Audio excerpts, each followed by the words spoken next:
Hey everyone, Assalamu alaikum. Welcome back to IELTS Corner. I hope you all are doing well and preparing well for your IELTS. Ramadan Kareem to all of you. So today we are going to discuss few things regarding IELTS life skill B1 और कुछ tips आपको देना चाहूँगी क्योंकि इससे पहले हमने discuss किया था कि B1 का टेस्ट फॉर्मेट कैसा होता है, उसकी क्या कहते हैं उससे रिलेटेड पूरे टेस्ट की वीडियो हमने बनाई है ताकि आपको समझ आ सके कि किस तरह का टेस्ट होता है. And if you're really interested to practice along with us, you can join IELTS Corner Academy. It is a virtual academy. इसमें आपको प्रैक्टिस की IELTS लाइफ स्किल के लिए प्रैक्टिस कराई जाती है. And it's kind of a suggestion also कि कोई भी टेस्ट जो IELTS का है वो यूं ही जाके अटेम्प्ट ना कर लें. थोड़ी सी प्रैक्टिस बहुत ज़रूरी है. उससे क्या होता है, अगर आपकी इंग्लिश ऑलरेडी अच्छी भी है तो you will be sure and confident that you are good to go. So time waste किए बगैर आज की वीडियो शुरू करते हैं और आपको कुछ टिप्स प्रोवाइड करते हैं ताकि आप वो चीज़ें ना करें जब अपना टेस्ट अपेयर कर रहे हैं IELTS लाइफ स्किल का. सबसे पहली tip, make sure you know the spelling of your name. ये बहुत ज़रूरी है क्योंकि पहला सवाल जो होता है कैंडिडेट से वो उनका नाम पूछा जाता है और उसके बाद उनकी स्पेलिंग पूछी जाती है. वो आपका एग्जामिनर पूछता है can you please spell your name for me. तो आपको अपने नाम की स्पेलिंग बतानी पड़ती है और अगर ना आती हो तो पहला ही स्टेप आपका क्रैक हो जाएगा. So please don't make this mistake ever. Next, there is another tip for you is try to speak clearly in a clear voice. अपनी आवाज़ को बहुत ही साफ रखें. जो भी वर्ड इस्तेमाल करें उसकी प्रोनाउंसिएशन सही होनी चाहिए. ऐसे अल्फाज जिनको बोलने में आपको मुश्किल आती है, कोई दिक्कत आती है या जिसकी प्रोनाउंसिएशन आपसे नहीं की जाती, तो वो उनका इस्तेमाल आपने करना ही नहीं है. ठीक है, क्योंकि ये लेवल जो है इसमें आपकी वोकैबुलरी मैटर नहीं करती इतनी ज़्यादा. आपकी फ्लुएंसी, आपने जो कुछ कहा, जो कन्वे किया, आपकी ability to communicate the things, वो मैटर करती है. आपकी बात दूसरे को इंग्लिश में आपने समझानी है और वो सही अल्फाज चुन के ही समझानी है, ज़ाहिर है. लेकिन ये ना हो कि जो आपने मुश्किल सा वर्ड चूज़ कर लिया और वो आपसे बोला ही नहीं गया. तो ये सारी हरकतें करने की कोई ज़रूरत नहीं है. इस तरह से you will eventually fall down. तो try to just speak clearly, loudly. बहुत ज़्यादा ज़ोर से बोलने की ज़रूरत नहीं है. बहुत ही नॉर्मल पेस रखना है कि सुनने वाले को अच्छा लगे आपको सुनना. एक तो मुश्किल ना हो, एग्जामिनर को ऐसे करके ना बैठना पड़े कि आप बोल क्या रहे हैं. ठीक है, क्लियर आई कांटेक्ट सही होना चाहिए. जब कन्वर्सेशन कर रहे हैं तो बहुत ही अच्छे पेस में कन्वर्सेशन चलनी चाहिए क्योंकि अगर आपने बहुत ज़ोर से बोलना शुरू कर दिया तो एक कन्वर्सेशन 22 मिनट्स की है और एक के बाद एक चीज़ होने वाली है तो आप हाँफना शुरू कर देंगे. ठीक है, और उससे क्या होगा, आप जब थकना शुरू कर देते हैं ना बोलते वक्त, तो आप एक तो ऑलरेडी वेरी प्रेशर में होते हैं, you kind of nervous as well, तो आप वो सारी चीज़ें कोप अप नहीं कर पाएंगे.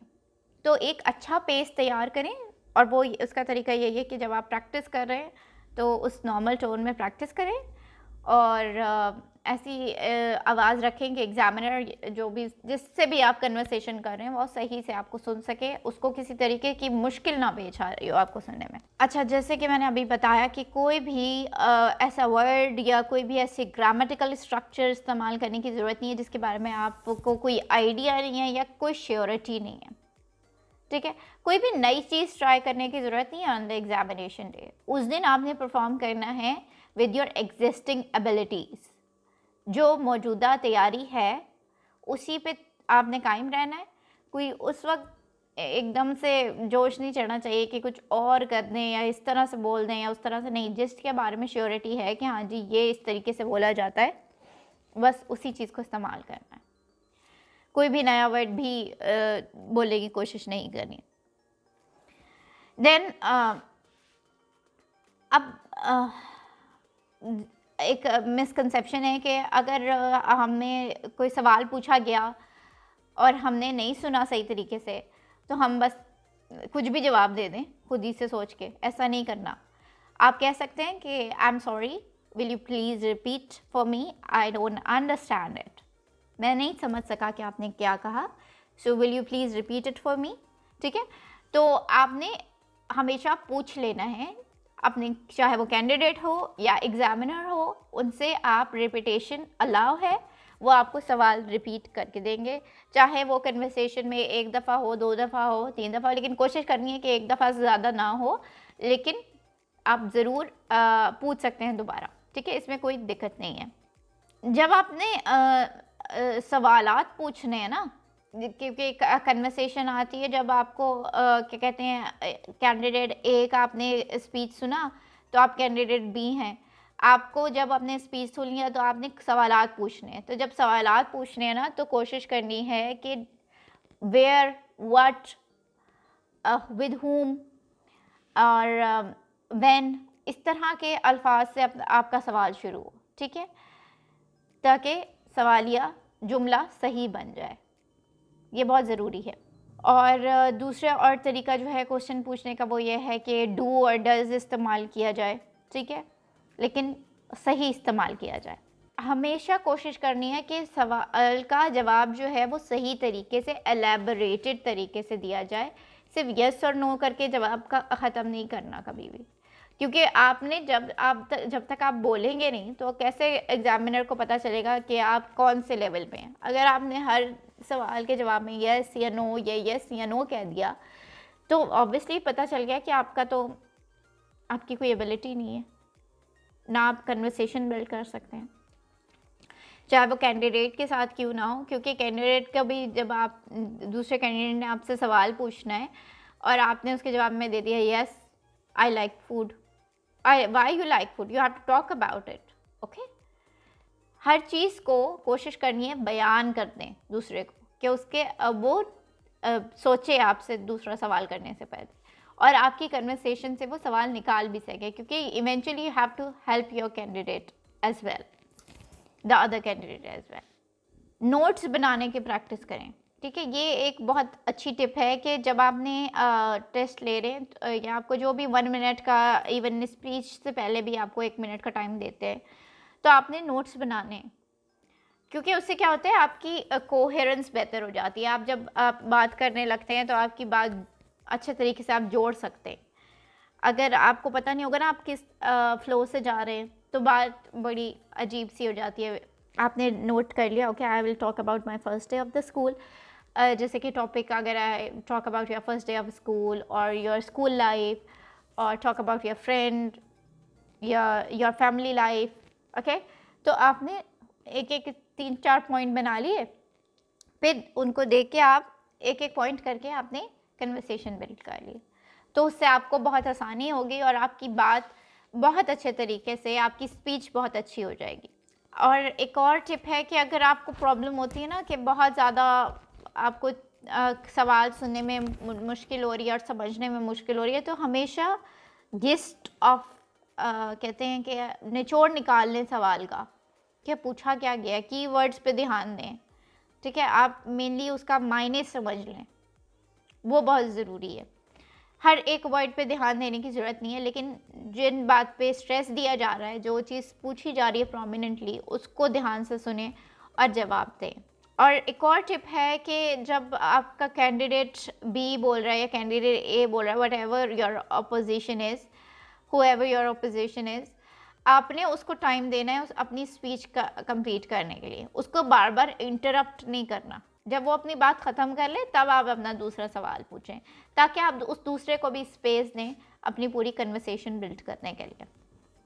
एक बहुत नेचुरल सी चीज़ है कि that we all get nervous on exam day, तो उस वक्त क्या करना चाहिए, क्योंकि अब तो आप एग्ज़ामिनेशन के लिए बैठे हुए हैं ना, अब क्या करें, नर्वस बहुत ज़्यादा है, जो आता भी है वो लगता है नहीं आ रहा, जा रहा है। So what to do? You have to slow down. You have to calm down yourself. And कोशिश करनी है कि उस नर्वसनेस में बहुत जल्दी बोलना नहीं शुरू कर दें, ठीक है। अपने आप को, अगर नर्वस हैं भी तो एग्जामिनर को और अपने कैंडिडेट जो आपके अपोजिट है उसको शो नहीं कराना कि I am nervous. calm down yourself. आहिस्ता बात करें, लेकिन आहिस्ता का मतलब आवाज़ आहिस्ता नहीं होनी चाहिए, पेस आहिस्ता होना चाहिए, ठीक है। और इतना भी ऐसा नहीं कि दूसरा बोर हो जाए, लेकिन शुरू में जैसे अपना टाइम लेने के लिए, अपने आप को काम डाउन करने के लिए आप थोड़ा आहिस्ता आहिस्ता बात करना शुरू करें, तो थोड़ा थोड़ा कॉन्फिडेंस बिल्ट होता जाएगा और जैसे ही कन्वर्सेशन आगे बढ़ेगी इंशाल्लाह कॉन्फिडेंस भी बिल्ट होता जाएगा। और अपनी कन्वर्सेशन को, यानी जैसे बात कर रहे हैं ना, उसमें थोड़ा नेचुरल पॉज देने की कोशिश कीजिएगा। एंड उससे क्या होता है कि दूसरे को लगता है कि okay he is just taking time and giving the natural pauses and not nervous. ठीक है, so this will eventually help you to improve your conversation regardless of being nervous. आप फिर भी बहुत बेहतर कन्वर्सेशन आगे से बिल्ड कर लेंगे। एक और टिप ये है कि जैसे कि अब आप कोई अल्फाज इस्तेमाल करना चाह रहे हैं और वो अब उस वक्त एकदम से याद नहीं आ रहा, तो instead of thinking that word specifically आप उसकी जगह कोई और अल्फाज इस्तेमाल करें। फॉर एग्जांपल, आपने फ्री टाइम को you want to say that what I do in my leisure time. अब लेजर वर्ड याद नहीं आ रहा, तो you can actually say that whenever I get my free time और मी टाइम।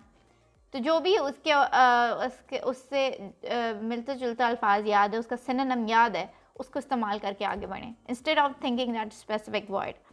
उससे क्या होगा, आपकी पॉज लंबा नहीं होना चाहिए किसी भी चीज़ में। और जैसे कि कन्वर्सेशन आपकी इनफॉर्मल रहती है, आपने जो स्पीकिंग के फॉर्म्स हैं उनको भी कॉन्ट्रैक्टेड वर्ड्स जो होते हैं, I am, don't, shouldn't, shan't, wouldn't, couldn't, इस तरह से इस्तेमाल करें। It shows, it reflects that you know how to make a conversation informally and it will eventually provide a kind of a great impact on examiner. And don't ever underestimate yourself.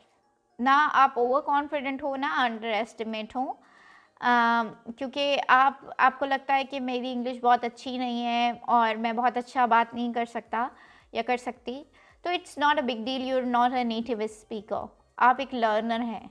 हर कोई जिसने second language use की है वो continuously एक learner है। Even हम अपने first language को ही देखें तो हमने बहुत कुछ सीखना होता है अपनी लैंग्वेज में, and then we become something.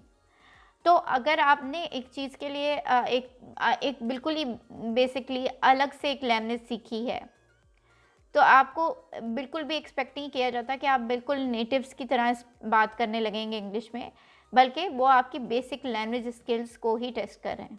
So be sure that you are just confident that what you know is enough for this test. और उसके लिए ज़रूरी है कि बहुत अच्छी तैयारी करके जाएं, और जितने ज़्यादा प्रैक्टिस करके जाएंगे उतनी ज़्यादा आपकी तैयारी अच्छी होगी और eventually you will pass the exam. And we are offering you life skill practice test. अगर आप इंटरेस्टेड हैं, आप हमें ज्वाइन कर सकते हैं। डिस्क्रिप्शन में हमारा कॉन्टैक्ट नंबर अवेलेबल है, and you can join IELTS Corner Academy. Till we meet again, take care, fi aman Allah, Allah Hafiz.